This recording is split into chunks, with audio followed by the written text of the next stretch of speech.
Welcome back to another edition of K4Wins. I am Tony Kurre. Been doing radio for about 40 years, 25 years in the sports business. Did some ESPN stuff.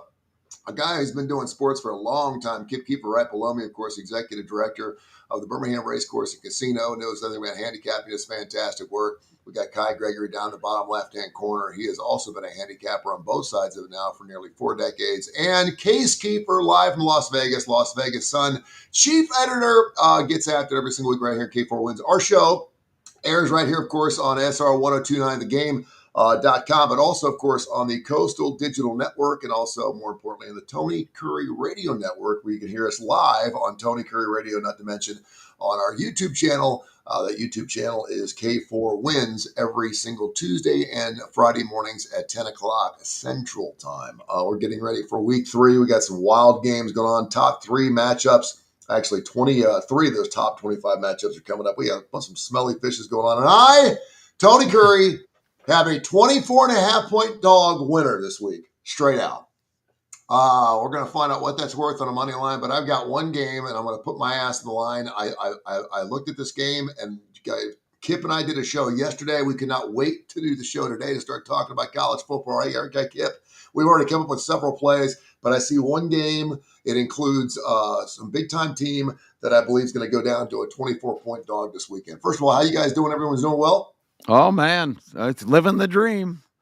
Fantastic. Kip, I know you already had a couple plays that you threw up yesterday, so we'll get into some of those plays this weekend. And, of course, Case, always a pivotal time because we brought you up numerous times. We talked about Cal yesterday, too. Numerous times because you always mention the first thing you do now on a Sunday is you're looking at the college lines because so much changes between, say, Sunday night and even Tuesday morning.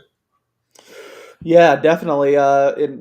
It's been easier to be in position when the lines start posting. I will say for this week, for week 3, there wasn't like last week. There was a whole lot that jumped out right away. I don't think I actually ended up doing good on those plays. Like I crushed the closing number, got huge closing line value, but mostly lost on those. This week, they're just my immediate numbers, which don't have as much put into them, is just kind of honestly off the top of my dome. I go through every game on Saturday nights.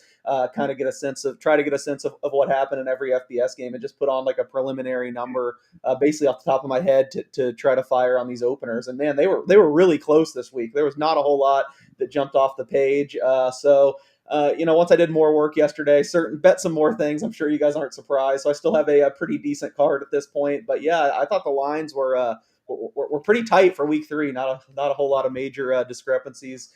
So not as much looking forward to this college football week, but you never know, things can change. Lots of pro stuff going on. Of course, your Las Vegas Raiders look fantastic this past weekend. We'll get to some pros action on the backside of the show. I do want to ask you one question because I don't know a gambler that's ever done this. You play a line early, you love it, you love it, you love it. Maybe you've seen it out weeks in advance. I don't care what the line is. I'm playing this game because I love it, I love it, I love it. And then you have a change of mind right before kickoff or a couple of days before kickoff. Do you change that bet? Do you hedge your own bet or do you just let it go? I don't want to say never, but very rarely. It'd be say like 99.5% of times I'm not going to change it. There are cases where I'll buy off, but almost always it's because of injury if I'm straight buying off. And the other reason where I will and maybe shoot for a middle in a single game is if it goes across a key number. So I'm trying to think of a good example. Like a game that I talked about this last week that I had my eyes on ever dating back to the offseason. The number didn't come in as high as I want, so I didn't fire as much on it. But I loved Mississippi State's spot against Arizona State last week.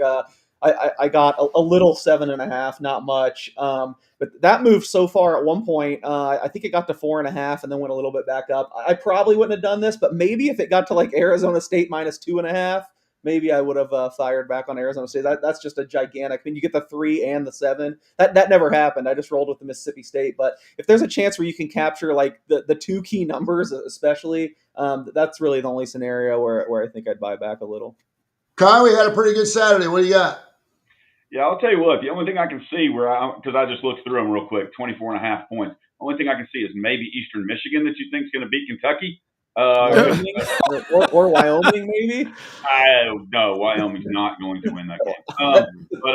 And Eastern Michigan isn't either. They lost to Long Island last week. Exactly. So I was just looking, going, wait, 24.5. But I just pulled the numbers again a second ago. But yeah, Saturday we were 12-3, and if I had done what you guys wanted me to do, but I didn't do, we would have ended up 16-4 because we had done so well during the day. I didn't post some late games. We were supposed to post UNLV, and we didn't post it. We were supposed to post Mississippi State, and we didn't post it just because we were 12-3 before the 6:30 games, kicked off. It was like, ugh.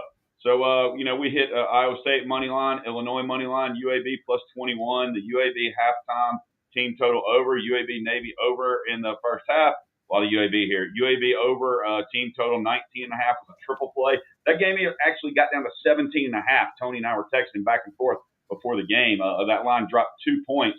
I think we might have been the only, service or the only people in America that liked UAB to score over their team total. We had Baylor plus 3. We had Oregon minus 28.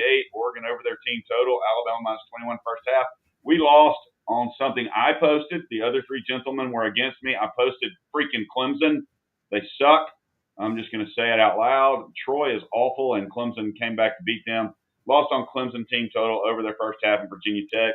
We ended up 26-12 first week of September. Fantastic. We are now 759 and 403 on the year, so 65%. 26-12, not a bad first week of September. Regardless of where you're listening to, you are going to hear a lot of UAB because I'm the UAB guy. I didn't play ball there. I did a radio show with an Alabama guy and an Auburn guy, so someone had to take UAB, and so I kind of entrenched. I know their program really, really well. I did post the over in that particular game. I know you went crazy and all the other totals. So nice work, Kai, for taking that and dissecting to the point where we had like 3 or 4 different plays on UAB. I will say this: I do like UAB over the 53.5 again this weekend, despite the fact they're playing Akron, who has put a goose egg up so far this year. They have been outscored 78-0 by Nebraska and Wyoming. Akron will put up 14 points against this UAB defense this weekend. So if UAB can put up a 30 spot, it's going to fly over the post again. I got to go, and Kip and I were talking about this yesterday. I got to go straight to Kip because this Georgia Tech, I'm having lunch with my son yesterday before he heads back to Clemson. He skipped school yesterday. And I said, I'm catching all kinds of crap from the guys on this Georgia Tech line because several weeks ago, Kip was like, you better look out, Clemson, after that Georgia Tech game. I was like, come on, Kip. I mean, come on. We're talking about Georgia Tech, the Rambling Wreck. Give me a fucking break, man. I said, this is Clemson. They're preseason number 4. They got every back. I mean, you got the Heisman Trophy winner. It's Dabo Ball. He's doing it right. No transfers. And you're telling me, he goes, Dad, I can see them losing to Georgia Tech on the road. And I was like, I'm going to get creamed on the show. But I tell you what, you want to talk about smelly fish. It is sitting at 3.5 this morning. A team that everyone thinks should be in the playoffs. A team that thinks, well, at least I do. You have 12 shots, right? That thinks that they're going to win the ACC and it's going to be no one else. Now, FSU may have something to say about that. And they're only giving up 3.5 at Georgia Tech. Explain, please. Well, it's kind of hard to explain from a logical perspective, but just looking at the schedule and just looking at Clemson in the last few years with kind of challenging ACC road games, they have not excelled on the road. A lot of teams are Alabama right now. Everybody is just euphoric after a 73-0 win at home. The problem with Alabama has not been at Bryant-Denny Stadium. The problem since even the last 2 years of the Saban administration has been this team has not performed well in any kind of high-pressure road game. And Clemson has kind of got that label in my mind. I can think of recent ventures to Syracuse and some other spots, Boston College, in games that I think they ended up winning the Boston College game last year, but they were a double-digit favorite and they won on a late field goal. They just don't play that well away from Clemson right now. And Georgia Tech is kind of a team that was flying a little under the radar. I think Brent Key has made really big strides there. They play physically. They've got a quarterback in his 15th year in college football in Haynes King. I think he beat Alabama, or he didn't actually beat them. That was Calzada, the Kentucky quarterback. But Haynes King had just been playing with that Texas A&M team. That seems like 10 years ago. So he's still active and still a force. They won a nice road game at Colorado to open the season. I just think Tech at home and Kai's always said, and this is at home at Clemson, but it's an 11 o'clock game. It's just a dangerous spot for a road team. I think they're playing that game at Mercedes-Benz too to increase capacity. And it's just 2.5 miles from Tech Stadium on the other end of North Avenue. But there's just a lot of things in the cards there that look to me like it's an upset alert game. And I will say this too. Last week I was traveling on Friday when you guys convened, so I missed the show. I just wrote in my picks and hope that some of those would do well. And maybe that needs to be the procedure every week, because I went 5-1 on college football and 2-1 on my 3 NFL picks. So one of the best weeks I've had when I didn't come on the show. There you go. By the way, ESPN has Georgia Tech 56.4% chance of winning that football game. So I mean, that's no kidding. That's crazy. That is now ESPN is. I mean, it's ESPN, right? But when you're talking about catching 3, where do you have this line, Case? Well, I was pretty. I mean, if you average kind of my first reaction I did, I have Clemson about a 3-point favorite. Which, by the way, biggest sports book in the world. I prefer Circa for college football, just 'cause I think they take more college football action. But Bookmaker in Costa Rica takes the most action on sports in the world. They just moved to 3, flat 3 on Clemson, a Clemson 3-point favorite. Averaging my 2 numbers, I came out right at 3. I actually, if you don't adjust for priors much, what we thought coming into the season, I actually agree with ESPN. I had Georgia Tech a 1-point favorite here. That's just based on this season. I'm a big priors guy. I think you have to bake in some of what we thought coming into the season. So it does seem like a good spot for Clemson. Luckily, this is one of the only games I bet right away. I didn't think it was going to age this well, or else I would have bet a lot more, just a standard bet. But I do have some Georgia Tech plus 6.5. And I do remember that argument. The one thing I said is it's not like Clemson's going to be a touchdown favorite in that game. And clearly you're right. You're right. They're like a field goal I think preseason. Weren't they like 8, Tony, preseason? Yeah, preseason. And by the way, and again, we look at these games, and I'm watching them down 16-0 Clemson to Troy, and of course I'm sitting there saying, just hold on. That's why we play 60 minutes in the ball game. It'll be fine. They didn't have 3 of their starters, including, of course, their top wide receiver in Williams. He was not in. 3 other starters didn't play for the Clemson Tigers. They didn't even start for that game. And Georgia Tech is 2-0 straight up, and 2-8 against the spread. They play Gardner-Webb in Colorado. So for what it is, but Clemson has not covered 5 of their last 6 FBS games. They're not playing well against FBS squads. I don't know what it is. And again, this game on the road, who knows? But we'll see what happens. That's why we're going to play the game. Other huge games I want to get into with you guys, and I've been so excited because we got 3 top 25 matchups, including Georgia, Tennessee. Kai, I want to go right there. You're the Tennessee man. Georgia's knocked off Tennessee 8 straight.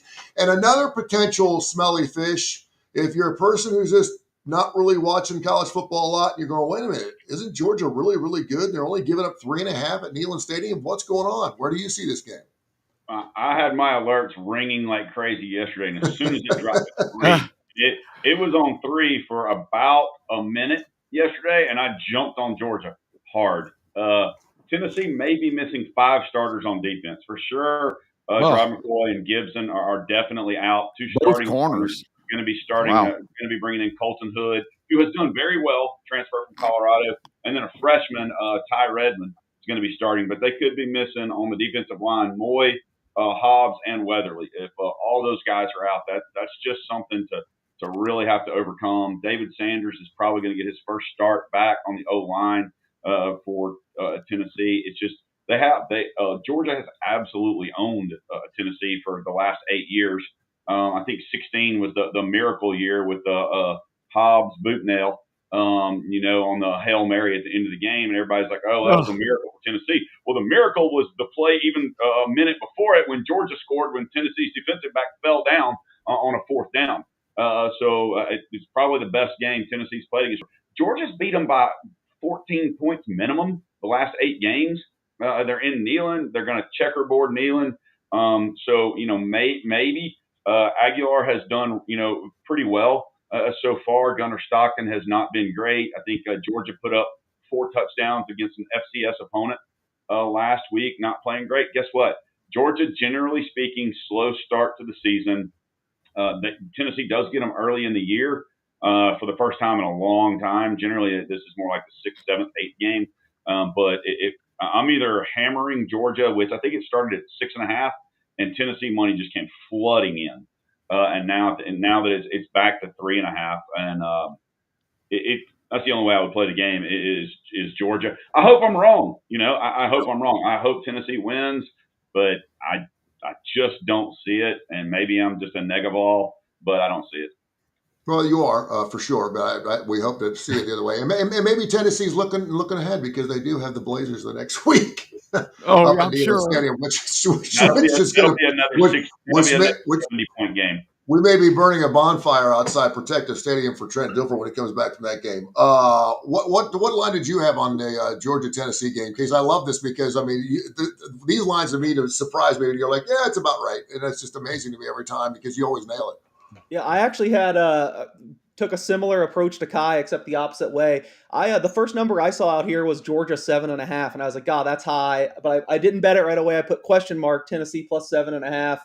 I came back Sunday night and I was like, oh my God, this is crashing like crazy. There's 4.5 left. I made it 3.5, so I was like, I just got to grab the 4.5. So I bet Tennessee plus 4.5.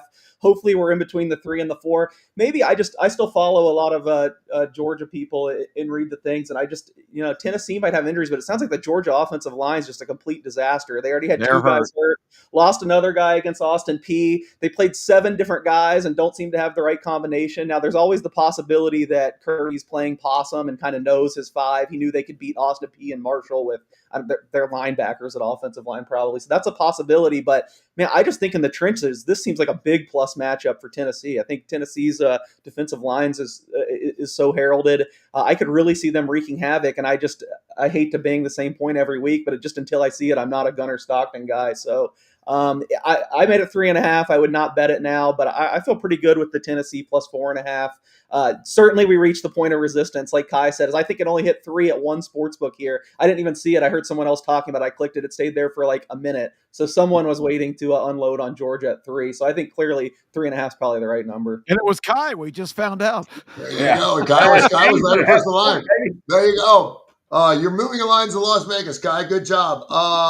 Is it a possibility that Notre Dame starts 0-2, Kip? I said it preseason.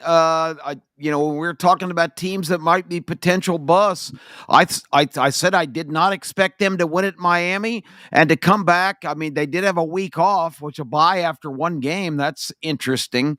But Texas A&M, I still think is a team that's being underemphasized. They have a lot of people back from the team last year that got off to a great start. They faded down the stretch, but I thought this was a dangerous team.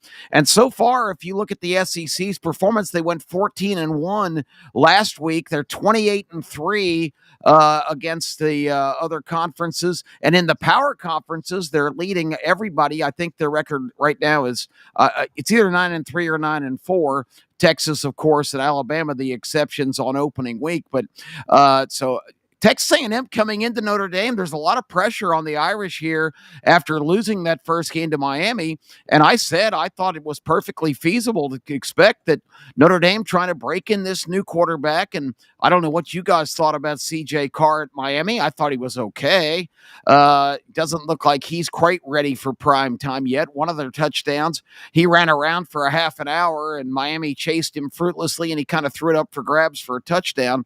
But, maybe that's a little bit of a harsh assessment. They did come back in that game, hit a couple big plays. The Miami defense, food for thought, filed this away. All of the hoopla we got that Miami's defense is going to be much improved. When the game was on the line at the end, they didn't put it away. Notre Dame managed to come back and tie that game. I think there's question marks about both those teams moving forward, but I'm not going to be a bit surprised if the Aggies go into Notre Dame and take down the Irish. I think this is a toss-up matchup. It's a brutal spot for obviously Notre Dame, and I always have I know I hate that bye week. It happens so early in the season because you're normally not banged up by then. You like to have that 6 weeks, 7 weeks into the season. All of a sudden, you can be starting 0-2. What line did you have on this case? I made it 5.5, and it got to 7.5 yesterday. So I hate always acting like I have the best number. I bet some Texas A&M plus 7. I don't love it. I actually was really I was enthused with how CJ Carr played in that Miami game, especially in camp. You just heard about how bad he was. I thought he was going to be a disaster. I mean, he brought them back.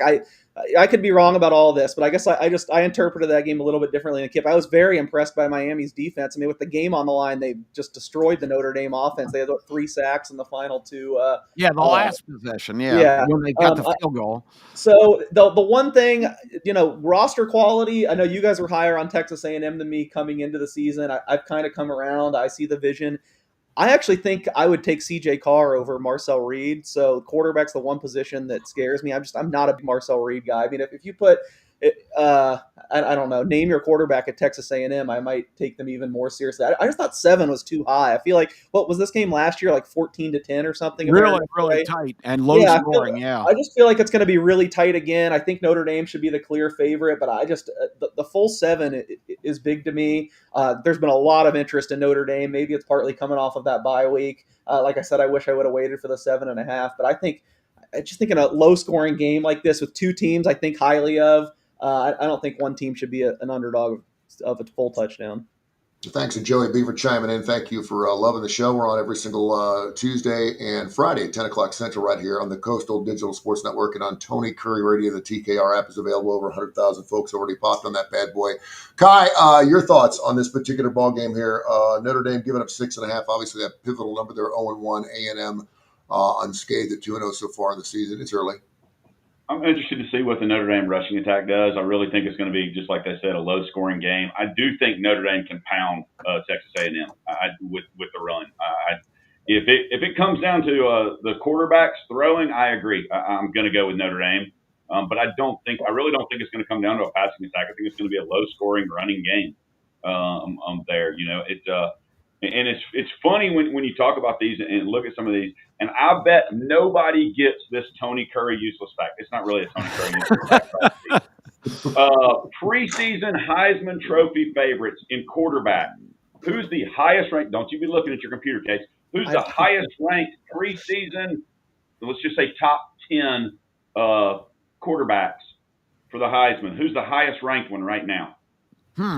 In the odds? Yes. Oh, no. As far as in their stats. Oh, well, Mateer is the favorite now, so I hope you listened to me and took him 25-1 a few weeks ago. I don't know if he should be the favorite, but that's aged well. Statistically, I mean, I have no. I'm trying to think of someone who's played 2 terrible teams. That's probably it, right? Oh, he hasn't played 2 terrible teams, but Carson Beck is 49th in yardage, and he is the highest of the top 5 preseason picks. Number 1 right now, quarterback is Maverick McElvore from Western Kentucky, although he has played 3 games. Number 1 running back is Robert Henry from Tony's UTSA team that he has been high on. And number 1 wide receiver that took down UCLA. What did they spend $2 million on Nico for? Number 1 wide receiver, Jaden Bradley out of UNLV. How about those Rebels? Well, they played 3 games. The 3 games a little unfair. Yeah. Another team that's having a fantastic season and doing it at the behest of top 25 teams from coast to coast. And now they're going down to Miami, taking on that giving up 16.5. South Florida Bulls. Any shot they can knock off another top 25 team, catching 16.5. That always, you look at what they've done so far, and it's kind of like, why wouldn't I want to take 17 on that case? I'm super high on Miami. I think Miami's way better than Florida based on what I've seen, and this is the same number you were getting against Florida last week. I didn't bet this game. I actually made it about the same, but, is this not the spot of all spots? Miami coming off Bethune-Cookman, where most of their starters had to play a quarter, got rest. South Florida's played the toughest schedule in the nation through 2 weeks. It's absolutely unbelievable what they've done. I wrote about it. I led my column in the Sun today talking about how their playoff odds have gone from 50-1 to plus 450. They're now the group of 5 favorite. I just look at this as a terrible spot. There's no way. I'm probably not going to make a bet on the game regardless unless it goes back down. But if you made me make a bet, I would have to be on Miami. I've said it time and time again with Miami. But my one question about the team, the one thing I was worried about or the receivers. And you saw that week one, that the freshman they got, Malachi Tony, looks like the best receiver in the nation. CJ Daniels had an OJ Beckham catch. I feel like all the pieces are in place for Miami except for coach. You almost saw Kip called out the defense. I think it was Mario Cristobal that almost blew that game. He was like setting up for a 50-yard field goal with 3 minutes. Oh, he's so bad. The guy just makes me scratch my head so much with his in-game decisions. But so yeah, I sound like the South Florida hater here, but I would be really shocked if they beat Miami this week. Guy, you've been on the Bulls all season long. Is it time to jump off? No, I already played them plus 17.5. Just my opinion. Their resume, their first 2 games, is the best resume in the country, in my opinion. It is. 25 teams. I love their corners against Miami's wide receivers. South Florida plays very good defense. Like, we got 18 points last week, but I guarantee you, if you're Billy Napier, you thought if we hold them to 18, we've got a chance to win. I thought Billy Napier put himself back on the hot seat with his atrocious play calling, and then to come out after so bad. There's no chance he's going to give up play calling. Well, every single opponent on his schedule went, yes, thank you. Every coach is very happy. Every defensive coordinator. I mean, Miami may roll. Don't get me wrong. I have been impressed with Miami and what they did in week 1. Week 2, I did not pay any attention because, like you said, it was Bethune-Cookman. But I just think South Florida's defense keeps them in every game. And what scares me the most is that if Napier gets fired, is that Florida may go after Alex Golesh. Mm-hmm. This is funny too because Billy Napier, we've been kind of waiting. I remember we had Tim Brando on our show. Was it last year or the year before, Kip, on the starting lineup, and we were asking him out of all the proteges of Nick Saban, which one do you believe will win a national title first? And it was Billy Napier, and so far he has not gotten that done. But now with South Florida showing up a little bit.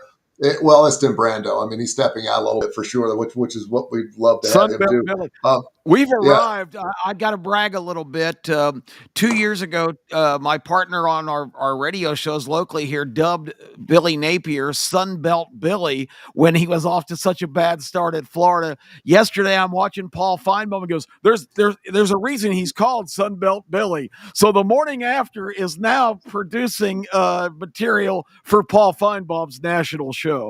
There you go.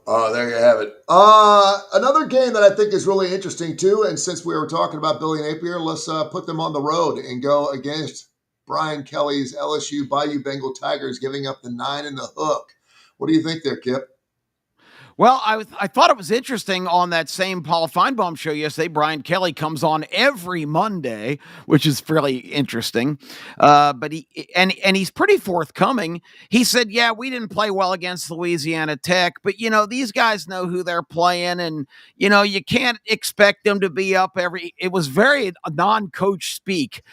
He was just kind of admitting, "Yeah, we didn't take them as seriously as we should have," and I need to see more fire every time we take the field. I thought that was interesting. That was the classic sandwich game. And it's one of the reasons that I didn't put in my 6 selections that I gave you guys in absentia last week. I was intrigued with Louisiana Tech getting big points. I thought a lot of those teams last week getting big points. I thought most of the dogs against the top 25 would cover, and I haven't broken it down, but I think probably the large percentage of them did because, this NIL year, I think a lot of these teams like Louisiana Tech, some of these middling teams, I think they have more, bona fide players now than maybe they did before because guys just want to go, a 3-star that lands at a big school and is 3rd or 4th on string on the depth chart. I mean, I think a lot of those guys are on the move now because they want to just go someplace and play. So I think the days of teams covering these 45 and 42.5 point spreads probably is kind of yesterday's news. But I was not shocked that LSU kind of went through the motions. The big win at Clemson, and with Florida coming in next week, it was a game that figured. And for Louisiana Tech to get a shot at LSU, an in-state the team, that was the Super Bowl for those kids. So not surprising. I'm going to give LSU a little bit of a pass for being sleepwalking last week. Florida going in there now, all the pressure in the world. Interesting question for you guys, and I know you guys are more numbers oriented, but I'm still kind of a old school looking at trends and current patterns. But was it good for LSU or bad for LSU that Florida gets punched in the mouth at home in a game they almost had to win, with their next 4 games being at LSU, next week at Miami, then back home against Texas, and then right back on the road at Texas A&M? That's a serious 4 games run here, and you could see it on Billy Napier's face at the press conference yesterday when he was saying how they're going to regroup and they're going to do that, do this and that. But was it a good thing for LSU that Florida lost that game, or is Florida going to be deflated now going into LSU? I'm having trouble kind of wrapping my arms around which way it's going to be, because on paper you certainly think LSU is going to be very formidable. And I forgot, Tony, what you told me the line on that game was. I haven't really had a chance to scrutinize the lines like I want to. Planning on doing that overnight. 16 and a half. Let me chime in real quick, because I know you guys are going to say something. Yeah, I don't think it's ever good to get smacked in the face. I don't think it's ever good to get punched in the face against anybody. I think a lot of people had South Florida in this game against Florida, which was amazing enough. And with that being said, I mean, if you're looking for a game to make you right, so you can play the football that you're potentially supposed to play, you got issues. That's all I'll say. Case, what do you get? If I'm LSU, I would have much rather them squeak out and win this, especially Yeah, I because, thought so. I mean, I think I underestimated South Florida a little bit. Clearly, they're a good team. I guess the one difference I have with you is I don't really feel like they. Well, I mean, because they were an 18-point under favorite, of course they got punched in the mouth. But really, like, the underlying statistics of the game, Florida was still probably the better team. They had the spitting incident, and I think Billy Napier really is probably not even taking enough of a hit as much as this. I mean, you have the top quarterback recruit in the nation, like your all world, the guy who saved your job. You have the best Florida roster there's been in 5 years. They keep getting in these 4th and 2s and 4th and 3s and punting. You're playing against South Florida. I think just a little bit more aggressiveness from Billy Napier, they win that game. I think without the spitting, they might win that game. There were so many little tiny things that I think cost them. And to me, that's the type of thing in a week going into this big game, you're going to be super on them. They'll probably tighten up going into this game. That being said, I don't have any interest in betting Florida. I actually bet LSU. I kind of timed it poorly, but I saw a lot of LSU money come in right away. I was worried it was going to get to 10, so I laid LSU minus 9.5, which is a pretty bad number now. We're back to 8.5.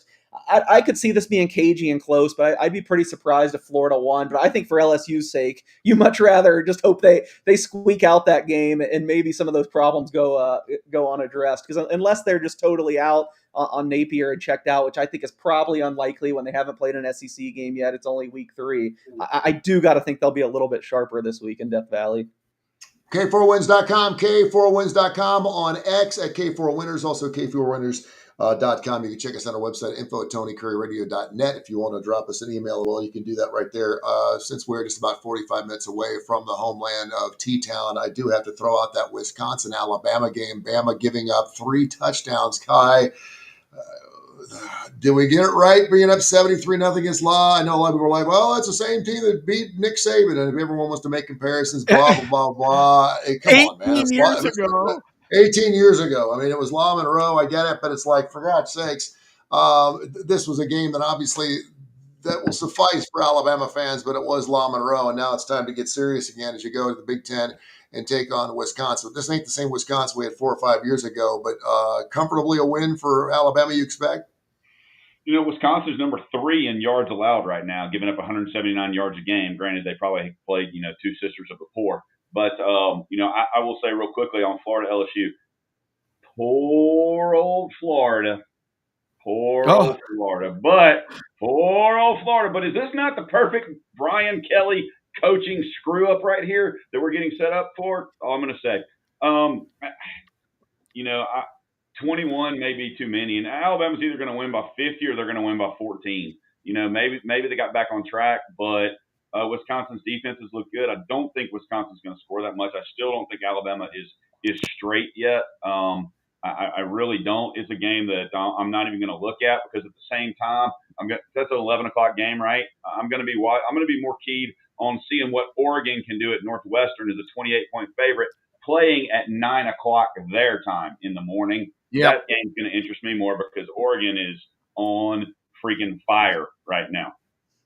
If you watch the starting lineup, 10:30, 11 o'clock here locally in Birmingham, you can also watch it on the YouTube channel anywhere in the country. It is called the Starting Lineup YouTube channel. Check us out because we are on first before that Alabama-Wisconsin kickoff at 11 o'clock on the big show of ABC games and the SEC. Kip, what's your thoughts? Are we going to slide it in and slide into a big fat winner for the Alabama Crimson Tide this Saturday? Everything just went so perfectly against poor Louisiana Monroe. I don't have much respect for Wisconsin. I have these visions of talking about Alabama being bad on the road, where they weren't bad in Madison last year, but Wisconsin was horrible.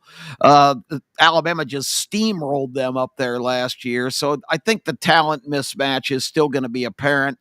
21's tough number to cough up, but I suspect that Alabama will probably, even with their second and third units, pile on some more. So if I had to bet the game, I would say Alabama covers, but it's not going to be 73-0. I think Wisconsin will hang around a little bit, but at the end of the day, I can see a 41-17 kind of game.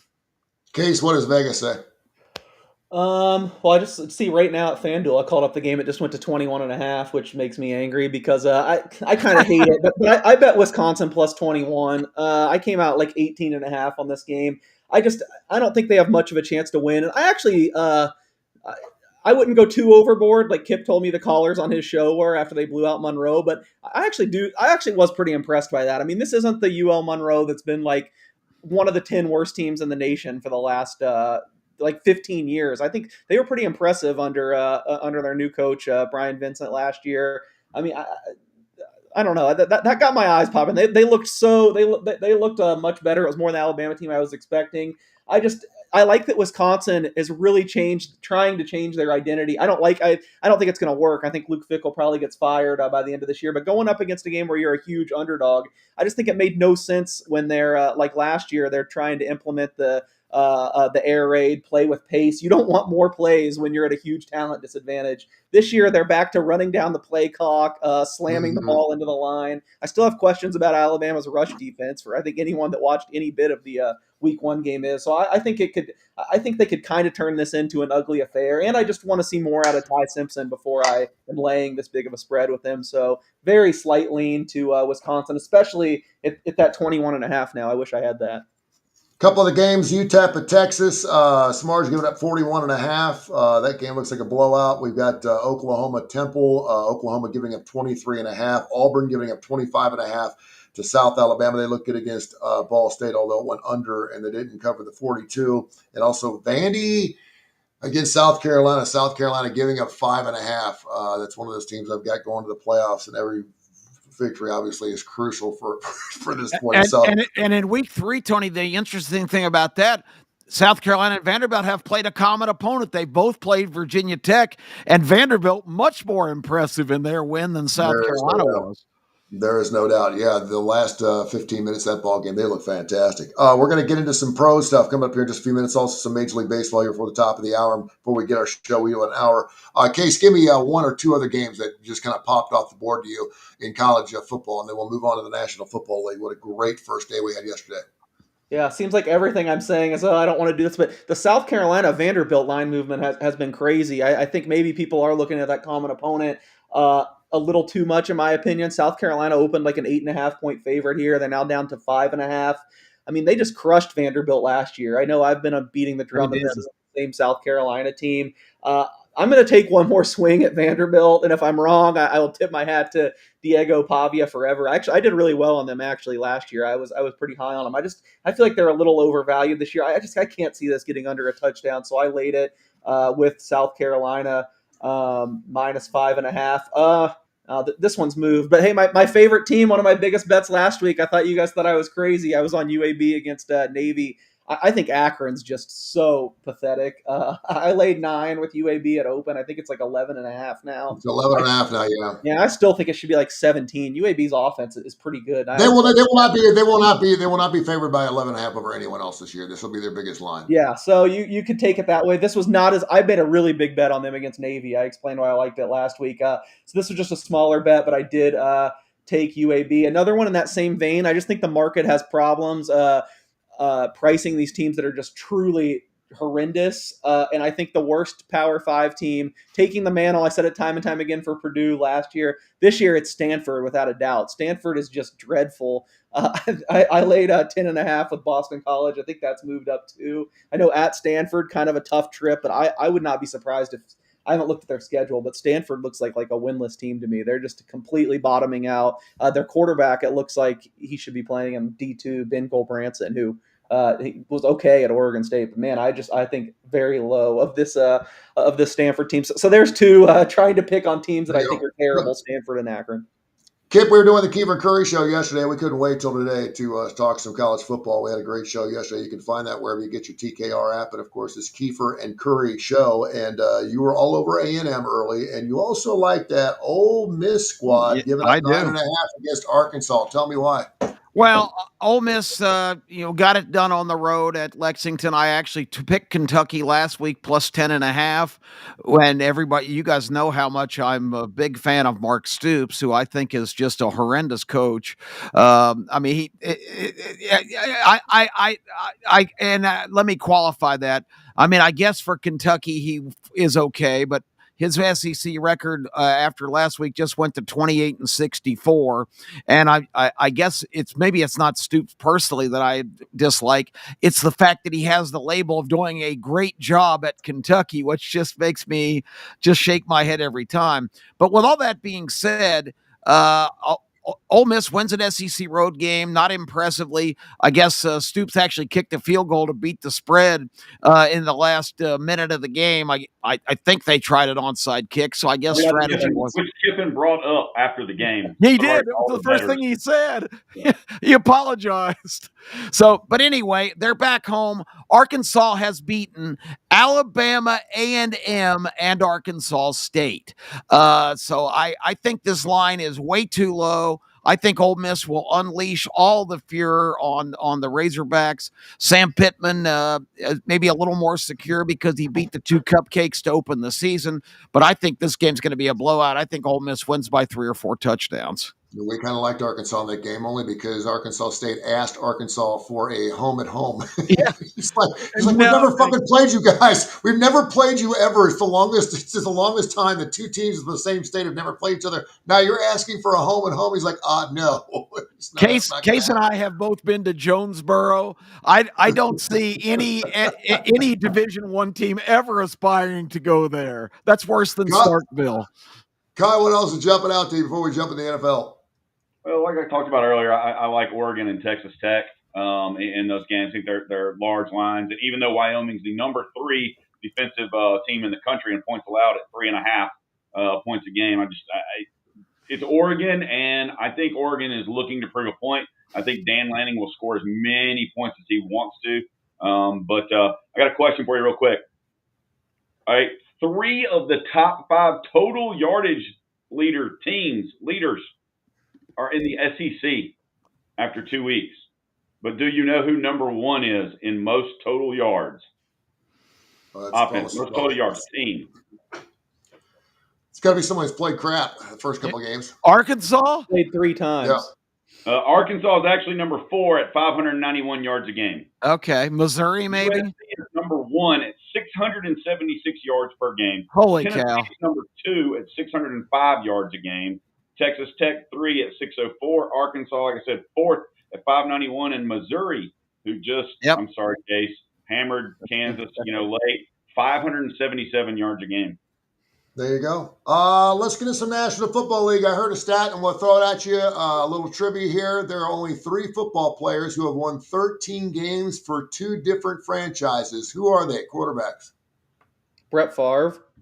Brett Favre's not one of them.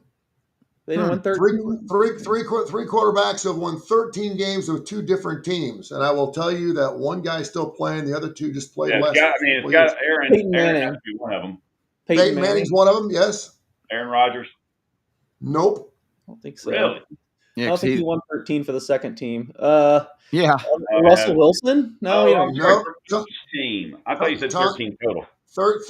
No, he's a one. He's at a 13 winning 13 games, winning 13 games in one season for two franchise. Tom Brady be the other, and then Jared Goff is How about one of that? three he quarterbacks. Won 13 for the Rams. I didn't remember that good a season out there. Yep. But I also saw the stat that he's 0-19 when not having Sean McVay or Ben Johnson. So. That's not good. Yeah, he's done it with Detroit, and he's done it with the Rams. So Jared Goff, Peyton Manning, and Tom Brady, pretty crazy stuff here. All right, you were talking about your flight home. Thank goodness you were probably screaming on the airplane. People thought I was watching that Buffalo game. And I know Kip and I went back and forth a little bit. I'm like, man, I hate to just hammer on Derrick Henry what happened at the end of the ball game because he was just having such a huge game. His fourth time where he had 100 yards in one quarter. He was running all over that team. I turned it off at the beginning of the fourth quarter just because it was time to go to bed. And I wish I hadn't, obviously, but that was just a great way to put a spin on a wonderful NFL weekend. By the way, favorites 9 and 7 overall, and the unders 12 and 4 this past weekend. So if you're a person who loves to play the overs in the National Football League, you were scratching your head this weekend. Kip, we'll start right there, man. National Football League, get ready for week number 2.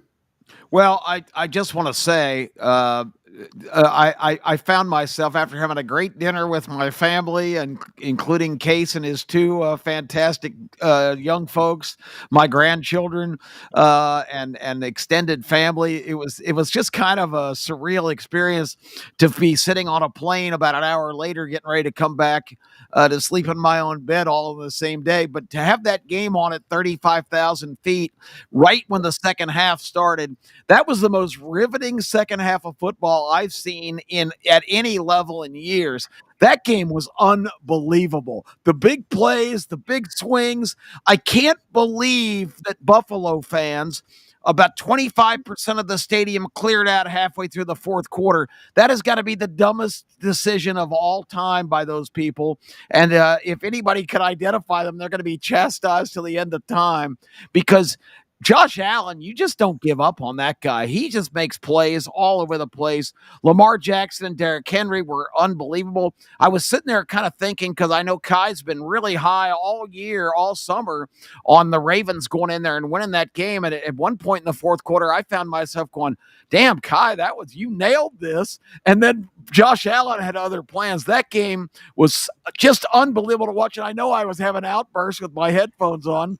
I'm sure I was embarrassing my younger son Clayton sitting next to me, and I was going, unbelievable! That can't happen. It was riveting. It was great. Who do the Ravens? I have not studied the NFL this week. I get a bad grade for being behind since I was running wild yesterday trying to catch up for being gone for 3 days. Who do the Ravens play, and what is the line? Because I want to bet it all on the Ravens this week. They're playing. I got 10.5 on this end here. Cleveland and ESPN's got a 10.5. Give me the Ravens. I don't care if it's 21.5. Take King away from Derrick Henry's name. I know we were talking about it. Y'all were all like, blah, blah, blah. You can't talk bad about a guy that's 169 yards, 2 touchdowns. The only damn thing you have to do is hold on to the ball, and you win the game. It is unbelievable. Henry. It might be Queen Henry. Yeah, and after they had that fumble was so untimely. He had such a great game, and right when that ball was stripped, I said Buffalo's going to win this game. It's in the cards, and the way they won it at the end with the fire drill field goal, which really wasn't necessary. I guess they weren't going to give Lamar Jackson a single second to maybe break their heart, having visions of the Kansas City playoff game a couple of years ago. That game was just indescribably entertaining. It was unbelievable. Having been around, I bet it poorly, clearly betting Baltimore. So part of my my harshness is the fact that I bet Baltimore. Yes, Buffalo came back and played well. And I would take Baltimore all day against Cleveland this weekend, just because if you remember that Cleveland game, you could get a live line and get plus 2,500. It was 25 to 1 on Buffalo with 4 minutes left. Chase is Wow. shaking his head Uh, and has something to say, so I'm going to hush. If you're looking at that Cleveland-Cincinnati game thinking, well, Cleveland's a little bit better than we thought, no. Cincinnati just always plays Cleveland really horribly. They were lucky to get out of there with a win. It's only their second win in the last 23 games in weeks 1 or number 2 in the last 3 years under Zach Thompson. So make sure you go. I think Baltimore, you should give up the 10.5 right off the bat, my friend. I think you should go for it. It's going to be an ugly ball game. The pros, we got this weekend: Chicago, Detroit, Buffalo giving up 6.5, and New York is interesting. Philadelphia giving up 1.5 to Kansas. We're now giving the Kansas City Chefs. We're giving them points at home. What I about mean, that, guys? they're without their number one receiver, and they were a Super Bowl. They were a 9-8 team masquerading as a Super Bowl team last year. Statistically, I'm pretty down on the Chiefs. Actually, I bet Philadelphia in that game just a little bit, but I can't even think clearly because I'm stewing so bad over this Ravens Bills game. I mean, I was this is I'm usually pretty level-headed. This is one time where I wish that I could have just watched and enjoyed the game because I love Baltimore too. I have so many Ravens futures, Super Bowl, best record. They're going to be in such good shape if they win this game. Now the Bills play no one else, and there's just absolutely no way they should have lost that game. My ire though isn't towards Derrick Henry. I'm going to have to retract something I said when you asked her the best coach in the NFL a few months ago, and I said John Harbaugh. To me, this loss is on Harbaugh. Harbaugh is like following the Belichick. This is only a one-game sample, so I'm overreacting, but I'm emotional because this was a big loss. Belichick had a huge edge in the NFL for many years because he was the most aggressive coach by far. Then he turtled up at the end, and I know he didn't trust his players, he didn't have good teams, but he's punting every time he can. He's kicking. He got totally conservative. That's what John Harbaugh has one of the best offenses in NFL history. They have a 4th and 2 with there's like more than 2 minutes left in the game. They're averaging almost 9 yards per play, and he punts the ball back to Josh Allen. They had 3 timeouts. They could have gone for the 4th and 2. Win the game if you can get 2 yards with one of the best offenses in NFL history. Instead, you give the ball back to Josh Allen. Let them run out the clock for a field goal. Worst case, you get stopped the 4th and 2. You have 3 timeouts. They set up for a field goal, and Lamar Jackson gets the ball back with a minute. I could not believe that decision. Crazy. John Harbaugh really let me down. And also another one that no one's talking about.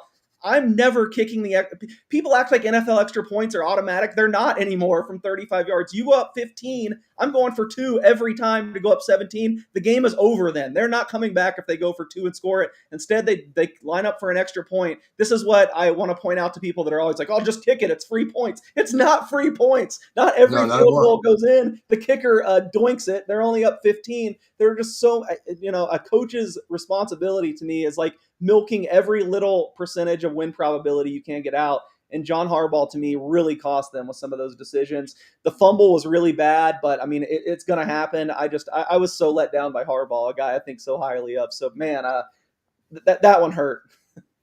Yeah, and we hadn't talked about Aaron Rodgers. He gets the victory.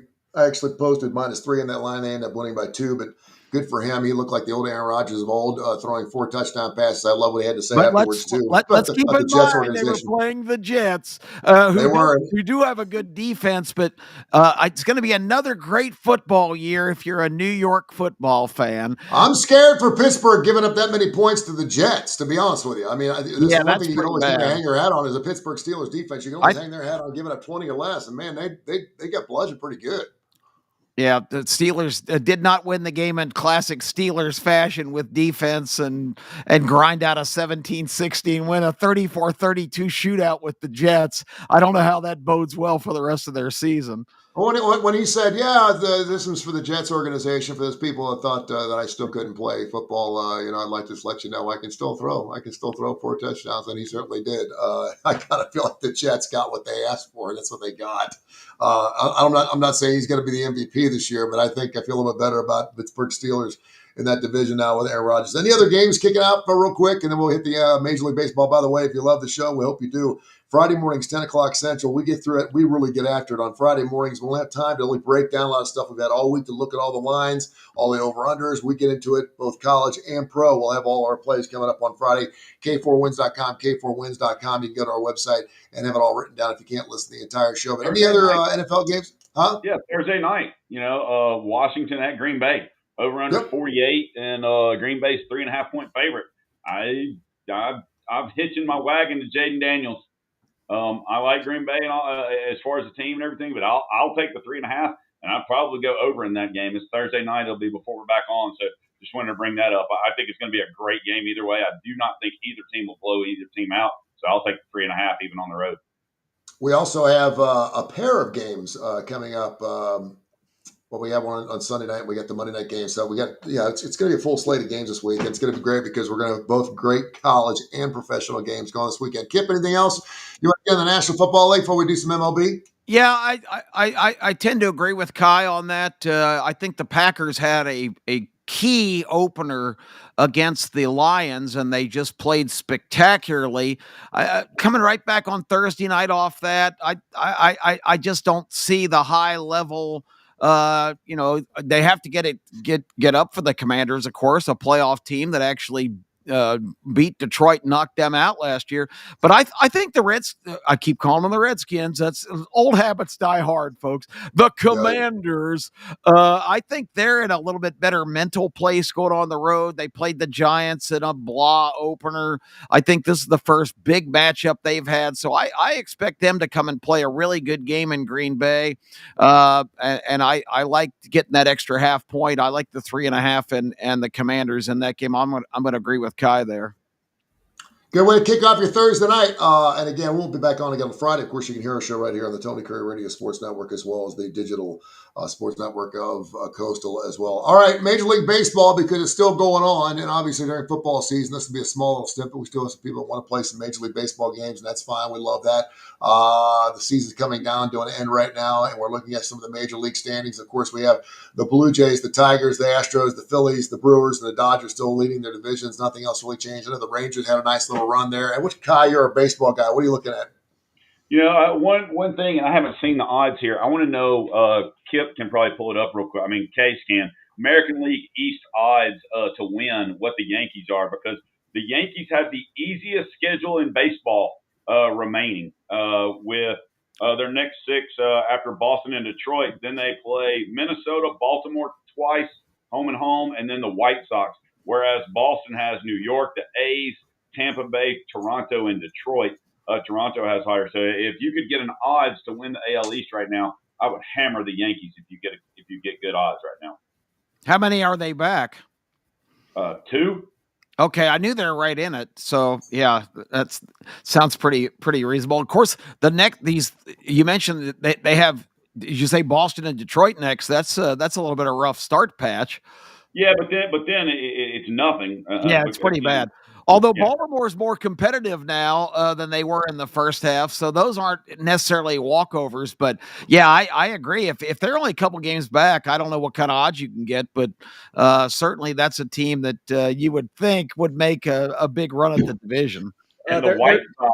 Go ahead. I just looked up the odds instead. They're about 2-1, which I'd agree with you. I'd have to lean that way. I always thought the Red Sox were going to catch these teams, but God, the Roman Anthony injuries. That's brutal. I've always bet against the Blue Jays, so maybe I'm underestimating them, although I am on them today. It's the last bet I made before I came on the show. I laid some minus 143 with the Blue Jays, with Bieber. I think make the second start with the Blue Jays. Yeah. And hey, guess who's tied for the last 10 games, tied for the best record in baseball? Y'all might get the rest, but just the last 10 games. But one of only 2 teams eliminated from the playoffs, the Chicago White Sox. Oh, 7-3. And Case's over bet is a winner chicken dinner this year. Let's make that announcement. My biggest win total, the White Sox. Hey, I appreciate it because I played it. Nice. All right, great stuff, guys. Yeah, they got it with weeks to spare. Yeah. K4Wins.com. Yeah, you still got 18, 19 ball games left. That's nice. It's like winning a halftime bet before even halftime. I love that. K4Wins.com, K4Wins.com, K4 Winners on X, and of course wherever you get your podcast, you can find us on our YouTube channel as well. Tony Curry Radio. Get the TKR app, and we are good to go. We're going to get back after it on Friday. I have a feeling we are going to be loaded with all kinds of great plays. I am looking at the Temple Owls winning outright against the Oklahoma Sooners. My goodness. I bet Temple plus 25, actually, but I can't get with the outright. I am falling in love with this guy named Jay Ducker, who's their running back, and Evan Simons, who's thrown 9 touchdowns and 0 picks.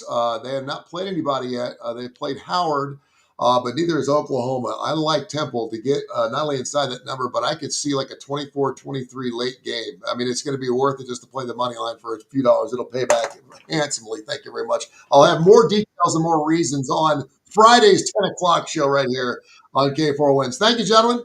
Casey Keeler, watch out. I love their new coach. 2 more primetime underdogs. I like the Falcons and the Raiders this week to go with the Commanders. There you go. All right. Falcons, Raiders, and Commanders. You got it. Thank you, guys. Appreciate you, man.